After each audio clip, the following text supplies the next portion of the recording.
Hi everyone! Welcome to North Atlantic Aviation Museum dito sa Gander na binuksan noong 1996. So, dito kami ngayon sa Gander, which is a historic, may relevance sa historic event noong September 11, 2001, which is related to 9/11 legacy.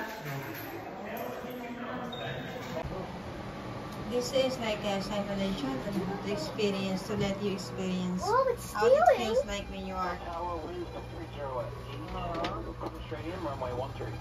I'm gonna make a video. To become an airplane or a pilot? A pilot. An aircraft pilot. How is the wheel? Can I try to go inside and try it?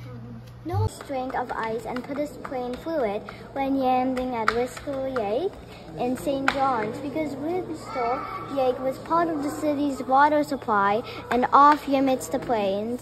The pilot was slapped with a $50 fine for breach of mutual regulations.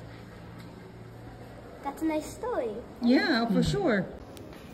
Ang kwento ng 911 legacy noong September 11, 2001, isinara ang US at Canadian airspace nung time na yon dahil sa resulta ng pag-atake ng terorista.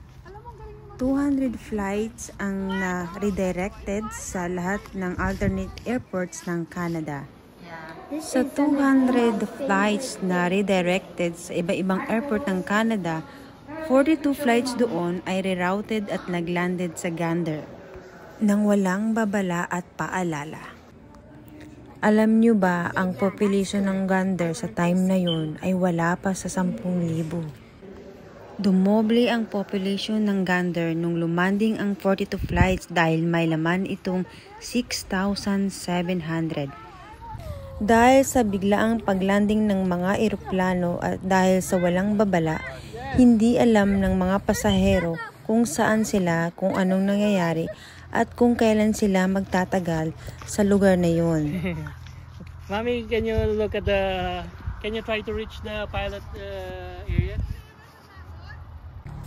Pero dahil sa mga kasaysayan at ng mga nakakainganyang mga transatlantic na flight, at ang mga magiliw na diwa ng Newfoundland, ang bayan ng Gander ay naglabas ng pagtanggap. At ng mga sa sumusunod pa na mga araw, binuksan ng Gander at ng mga nakapaligid na komunidad ang kanilang mga pintuan at puso para sa maraming hindi inaasahang bisita na kilala bilang mga tao sa eroplano or the plane people. Get